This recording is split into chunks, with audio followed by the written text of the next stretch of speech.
জ্যৈষ্ঠ মাসের প্রচণ্ড গরম, যখন সাধারণ মানুষ এসি বা পাখার নিচেও শান্তিতে বসতে পারে না, ঠিক তখন 50 ডিগ্রি তাপমাত্রার মাঝে চারিদিকে জ্বলন্ত 9টি অগ্নিকুণ্ডের মাঝে বসে কঠিন তপস্যা করছেন মাত্র 17 বছর বয়সী এক তরুণ।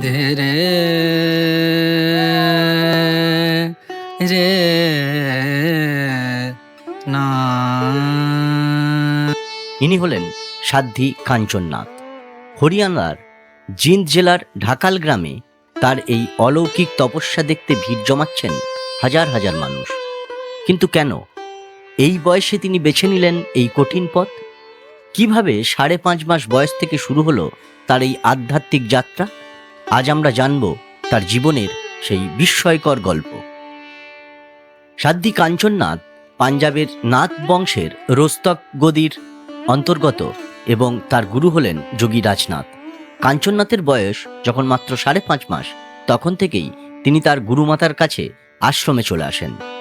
শৈশব থেকেই তিনি সাধারণ পোশাকের বদলে এই গেরুয়া বা সাধুর পোশাক পরেই বড় হয়েছেন। সাধারণ মেয়েরা যখন পড়াশোনা, সাজগোজ কিংবা সোশ্যাল মিডিয়া নিয়ে ব্যস্ত থাকে, তখন কাঞ্চনের মন মেতে থাকত শিব আরাধনা।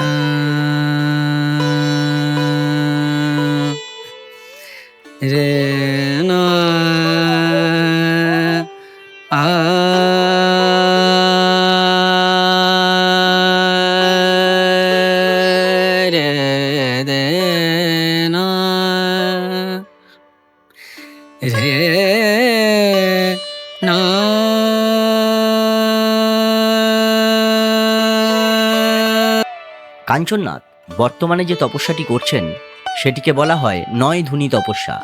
এটি মূলত গুরু গোরখনাথের ঐতিহ্যের একটি অত্যন্ত কঠিন সাধনা। প্রতিদিন দুপুর 12টা থেকে 1:15 পর্যন্ত, অর্থাৎ দিনের সবচেয়ে উত্তপ্ত সময়ে এই তপস্যা করা হয়। শুরুর দিনগুলিতে 9টি অগ্নিকুণ্ড দিয়ে শুরু হলেও দিন বাড়ার সাথে সাথে আগুনের তীব্রতা এবং কুণ্ডের সংখ্যা বাড়ানো হয়। তপস্যার শেষ দিনে এই অগ্নিকুণ্ডের সংখ্যা গিয়ে দাঁড়ায় 108টিতে। এই সাধনা সাধারণত 41 দিন বা তার বেশি সময় ধরে চলে।